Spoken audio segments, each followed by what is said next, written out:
بسم اللہ الرحمن الرحیم۔ بسم اللہ الرحمن الرحیم۔ یہ المختصر کا 22واں سبق ہے۔ للہ متن میں ہے الحمدللہ، الحمد پر بات ہو گئی بمشرع، آگے ہے للہ۔ تو اس کی شرح سے پہلے چند باتیں ضروری ہیں جس کو ہم بیان کریں گے کہ للہ میں جو لام ہے، یہ لام برائے اختصاص ہے، کیونکہ پیچھے ہم نے بیان کیا کہ الحمد الف لام جنسی ہے اور استغراقی بھی ہو سکتا ہے، تو اس صورت میں لام کا اختصاصی ہونا ضروری ہے، کیونکہ جب الف لام جنسی ہوتا ہے تو لام جو جارہ آتا ہے آگے تو برائے اختصاص ہوتا ہے اس کی، اور یہ اختصاص ہونا ضروری ہے اس کا، اس لیے کہ کسی بھی چیز کا کی جنس کا جو اختصاص ہے وہ اس وقت ہوتا ہے جب جنس کے تمام افراد اس شے کے ساتھ مختص ہوں، کوئی بھی فرد غیر جنس کی طرف متجاوز نہ ہو۔ تو لام جارہ جو یہاں پر ہے تو وہ بھی اختصاص کا ہوگا، تو اسی صورت میں یہ بات حاصل ہو سکتی ہے کہ تمام افراد حمد وہ اللہ تبارک و تعالیٰ کے لیے خاص ہیں۔ اور یہ جملہ جو الحمدللہ ہے یہ قضائیہ یقینیہ میں سے ہے، لیکن کون سی قسم ہے اس کی؟ تو یہ قضیہ فکریہ۔ اس کو آسان لفظوں میں یوں سمجھیں کہ ہر دعوے کو ثابت کرنے کے لیے ایک مستقل دلیل کی ضرورت ہوتی ہے۔ جیسے اس بات کو ثابت کرنے کے لیے کہ جیسے کہا جاتا ہے کہ ہر متغیر چیز چونکہ ختم ہو جائے گی، عالم بھی متغیر تو عالم بھی ختم ہو جائے گا، یا کہ میں نے آپ کے 1000 روپے دینے ہیں اس لیے کہ میں نے لیے تھے، اس طرح کی دیگر جملے۔ تو بعض جملے ایسے ہیں جو دلیل کی ضرورت جن کے لیے پڑتی ہے، لیکن کبھی کبھی دعوے کے لیے مستقل دلیل دینے کی ضرورت نہیں پڑتی، کیونکہ دعوے کے ضمن میں ہی دلیل پائی جا رہی ہوتی ہے، اور وہ دلیل بھی ایسی ہوتی ہے جو ذہن سے محو نہیں ہوتی۔ جیسے دن ہو گیا، بس اب یہ دلیل کی ضرورت نہیں ہے کہ سورج آ چکا ہے، کیونکہ دن ہونا ہی اس میں ہی ایسی دلیل موجود ہے کہ جو دلیل اس بات کی ہے کہ سورج موجود ہے اور اس کو دینے کی دلیل دینے کی ضرورت نہیں۔ اسی طرح 4 جوڑا ہے، اب یہاں پر مستقل دلیل دینے کی ضرورت نہیں ہے، کیونکہ زوج کا مطلب ہی یہ جوڑا ہونا جو منقسم متساویین ہو سکے۔ تو گویا کہ ایسا جو جملہ ہوتا ہے کہ جس میں دلیل دعوے کے ضمن میں پائی جا رہی ہوتی ہے، ایسے جملے کو قضیہ فکریہ کہا جاتا ہے۔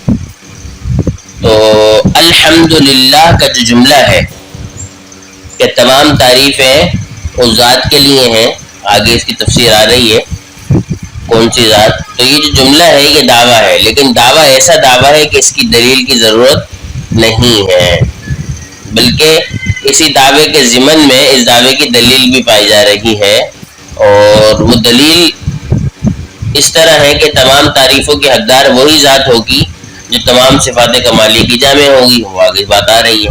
تو یہ قضیہ فطریہ ہے الحمدللہ۔ یہاں پر تک یہ بات ہو گئی۔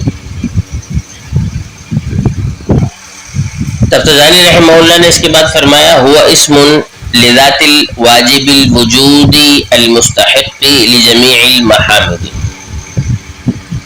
کہ الحمدللہ تمام تعریفیں اللہ کے لیے۔ ہوا اسم فرماتے ہیں وہ اسم ہے، یہاں سے مصنف رحمہ اللہ نے لفظ اللہ یعنی اس میں جلالت کی تفصیل شروع فرمائی ہے. اسم ہے کا مطلب ہے کہ وہ علم ہے.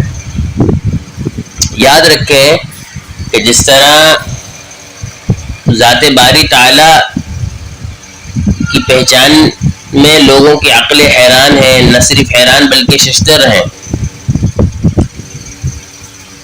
حیران ہو جاتے ہیں بڑے بڑے وغیرہ. جیسے کہ امام ربانی رحمہ اللہ نے لکھا ہے اپنے مکتوبات میں کہ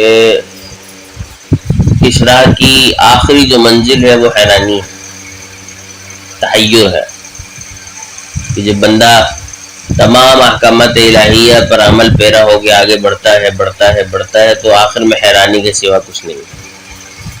جلالت، اس میں جلالت کے تمام تر انوار و تجلیات سے بڑھ کر جو ذات بحت کے قریب ہوتا ہے تحیر ہے، جس کو استغراق کی کیفیت بھی کہہ سکتے ہیں.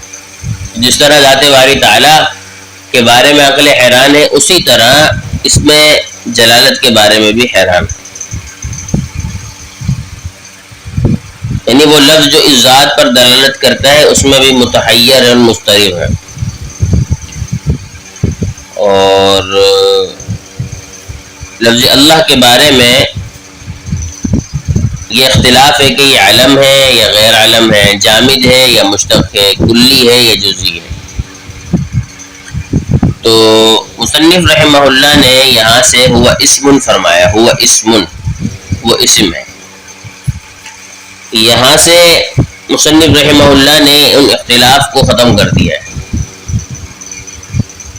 کہ اسم کہہ کر فرما دیا کہ یہ علم ہے، کیونکہ اسم کا اطلاق علم پر ہوتا ہے. اور جب علم ہے تو لازمی سی بات ہے جامد ہے، مشتق نہیں ہے. اور جب علم ہے تو جزئی ہے، کلی نہیں ہے، جس کے مفہوم میں شرکت کثیرین معنی ہوتی ہے علم میں. تو اسم کہہ کے مصنف رحمہ اللہ نے یہ بات بیان کی. قاضی بغاوی رحمہ اللہ کے نزدیک لفظ اللہ جو ہے وہ علم نہیں ہے. ان کے نزدیک یہ مشتق بھی ہے. اس کے بہت سارے مشتق انہوں نے بغاوی تفسیر بغاوی میں بھی نقل کیے ہیں، اور وہ یہ کہتے ہیں کہ یہ علم نہیں ہے بلکہ صفت ہے، بعد میں علم کے طور پہ ہو چکا ہے، اس لیے علم کے احکامات اس پہ آتے ہیں. اسی طرح وہ مشتق بھی مانتے ہیں اور وہ کلی بھی کہتے ہیں، لیکن وہ کہتے ہیں کہ کلی ہے لیکن فرد واحد میں ہے. قاضی بغاوی رحمہ اللہ نے اس کے دلائل بھی نقل فرمایا. وہاں پہ تفصیل کے شوقین وہاں دیکھ لیں. تفسیرانی رحمہ اللہ کا موقف یہ ہے کہ وہ اسم، کہ یہ اسم ہے یعنی علم ہے. جب علم ہے تو جامد ہے، جامد ہے تو علم ہے تو جزئی ہے، کلی نہیں ہے. اب ان کے دلائل بھی ہیں کہ قاضی بغاوی رحمہ اللہ نے باقاعدہ بغاوی میں اپنے موقف پہ دلائل بھی دیے ہیں اور رد کرنے والوں کا رد بھی فرمایا ہے. تو میں صرف یہاں پر مصنف رحمہ اللہ کے مذہب کی 2-3 باتیں کر کے آگے بڑھوں گا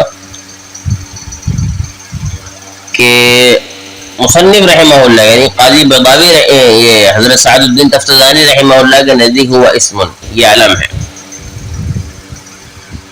کہ علم ذاتی ہے. اور ان کے کچھ دلائل ہیں. ایک دلیل یہ ہے کہ لفظ اللہ ہمیشہ موصوف ہوتا ہے، کسی دوسرے کلمے کی صفت نہیں ہوتا. جیسے اللہ الواحد، اللہ الصمد، اللہ الکریم تو کہا جاتا ہے لیکن اس کو صفت نہیں بنایا جاتا.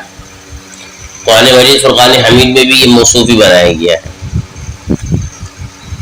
دوسری دلیل ان کی یہ ہے کہ بھئی اللہ تبارک و تعالی کی ذات اور پہچان کے لیے ایک ایسا اسم ہونا ضروری ہے کہ جس پر اس کے باقی تمام اوصاف کو محمول کیا جا سکے.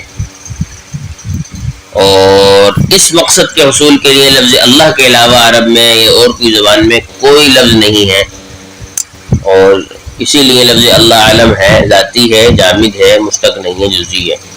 جامد ہے، مشتق نہیں ہے، اور جزئی ہے، کلی نہیں. یہی وجہ ہے کہ بعض لوگ جو خدا خدا فارسی میں کرتے ہیں وہ کہ اہل تحقیق اور محققین کے نزدیک یہ درست ہے، لیکن وہ کہتے ہیں نہیں جی اس کو جو ہے وہ آپ خدا کو بھی ہٹائیں اور اللہ ہی کہیں، بس اللہ کو اللہ ہی کہیں.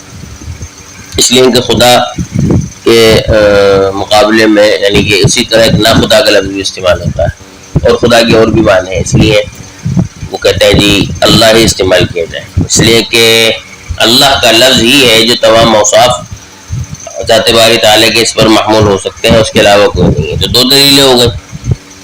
اور تیسری جو اہم ترین دلیل ہے وہ یہ ہے کہ لفظ اللہ کو اگر صفت بنا دیا جائے، علم نہ مانا جائے، تو کلمہ توحید سے توحید ثابت نہیں ہوتی. اس لیے کہ اگر صفت مانیں گے تو جو بھی اس کا مشتق مانے، آپ مشتق منہ جو بھی مانے کہ جس کی طرف لوگ پلٹتے ہیں یا لوگ جو ہے مائل ہوتے ہیں، اپنی حاجات جو بھی کرتے ہیں، جو بھی آپ صفت کے طور پہ لیں گے تو کلمہ توحید ثابت نہیں ہوگی. اس لیے کہ جب صفت ہے تو کلی ہے تو شرکت کثیر سے مانے نہیں ہے. جب شرکت کثیر سے مانے نہیں ہوئی تو پھر کلمہ توحید سے توحید ثابت نہیں ہوگی. لہذا وہ کہتے ہیں لا الہ الا اللہ میں بھی اللہ جو ہے وہ علم ذاتی ہے، اسم ہے. اس کا مطلب یہ ہے کہ یہ کلی نہیں ہے، جزئی ہے، صفت نہیں ہے. تو یہ مصنف رحمہ اللہ کے دلائل میں سے کچھ میں نے آپ کے سامنے بات کی ہے. قاضی مذہبی رحمہ اللہ یہ کہتے ہیں کہ جی بالکل ایسی بات ہے، لیکن صرف فرق اتنا ہے میرے اور آپ کے درمیان کہ میں اس کو صفت مانتا ہوں اور پھر اس میں بطور غلبہ کہ میں علم کا قائل ہوں، لیکن ہے یہ بطور صفت کے. تفصیل کے شوقین وہاں دیکھ سکتے ہیں اس کو. فرماتے ہوا اسم، یہ اسم ہے جس سے مراد علم ہے. اور یہاں پر مصنف رحمہ اللہ نے ہوا اسم کے بعد دو وصف ذکر فرمائے ہیں، ذات بحت کے تعین کے لیے اور ذات بحت کی تعریف کے لیے. ایک فرمایا کہ لذات الواجب الوجود، کہ یہ نام ہے ذات واجب الوجود کا. اور دوسری صفت ہے المستحق لجمیع المحامد، یعنی استجماع جمیع صفات کمالیہ، تمام تر تعریفوں کی جو مستحق ہے وہ. یہ دو چیزیں سعد الدین تفسیرانی رحمہ اللہ نے یہاں بیان فرمائی. ایسے کیوں؟ اس لیے فرمایا مصنف رحمہ اللہ نے کہ جتنی بھی کمال والی صفات ہیں، حی ہے، قدرت ہے، علم ہے، سماعت ہے، بصارت ہے، جو بھی ہے صفات اللہ تبارک و تعالی کی، وہ تمام کی تمام وجود ذاتی پر متفرع ہے، ذاتی وجود پر ہی متفرع ہے، موقوف ہے. اس اجمال کی تفصیل یہ ہے کہ صفات اپنی خوبی کے اعتبار سے تین قسموں کی ہو سکتی ہے. ایک تو کامل ہوگی، کمالیہ صفات ہوں گی، دوسری ناقص صفت ہوگی، اور تیسری یہ بھی ہو سکتی ہے کہ نہ کمال ہو نہ نقص ہو، نہ کمالیہ ہو نہ ناقصہ ہو. تو یہ جو کمالیہ ہے ناقصہ ہے، اور جو تیسری قسم ہے نہ کمالیہ نہ ناقصہ، تو یہ تو اللہ رب العزت کی طرف منسوب ہونے کے لائق ہی نہیں ہے. صرف ایک قسم رہ جاتی ہے جو صرف کمالی صفات ہے، وہی اللہ تبارک و تعالی کی طرف منسوب ہونے کے لائق ہے. اور یہ بھی اس وقت متحقق ہوگی کہ جب منسوب الہ وجوب ذاتی کے ساتھ متصف ہو. جس کی طرف آپ اس پہلی صفات کمالیہ کو متصف کریں گے وہ وجوب ذاتی سے متصف ہو، تب یہ منسوب ہو سکتی ہیں. مثلا علم ہے مثال کے طور پہ، تو یہ اس طور پہ تو وصف کمال ہے کہ وہ تفصیلی ہے، ازلی ہے، ابدی ہے اور محیط ہے. یعنی علم کے اندر یہ صفات کمال تب ہوں گی کہ جب وہ علم تفصیلی ہو، علم ازلی ہو، علم ابدی ہو، اور علم تمام اپنی معلومات کو محیط ہو. اور ظاہر سی بات ہے کہ یہ کسی بھی چیز میں اس وقت ہی متحقق ہو سکتی ہے کہ جب وہ چیز، وہ ذات خود بخود یعنی کہ بذات خود واجب ہو. یہی وجہ ہے کہ ممکن اور حادث کا علم وصف کمال نہیں ہے، کیونکہ ان میں جو یہ تفصیل، ازلی اور ابدی اور محیط ہونے کی صفات ہیں وہ ہے نہیں. تو معلوم یہ ہوا کہ صفات باعتبار خوبی کے تین قسموں پر ہے، جس میں سے صرف ایک قسم ذات باری تعالی کی طرف منسوب ہو سکتی ہے، کمال والی. اور وہ بھی جب ہوگی کہ جب منسوب الہ وجوب ذاتی کے ساتھ متصف ہو. مثال میں ہم نے علم پیش کیا آپ کے سامنے کہ علم اس معنی میں وصف کمال ہے کہ وہ تفصیلی ہو، ازلی ہو، ابدی ہو، محیط ہو، اور یہ صرف اسی وقت ہوگا کہ جب ذات واجب الوجود ہو. یہی وجہ ہے کہ جو ممکن اور حادث ہے اس کا علم میں یہ وصف کمال نہیں ہے، تو ان کا وصف ناقص ہوا.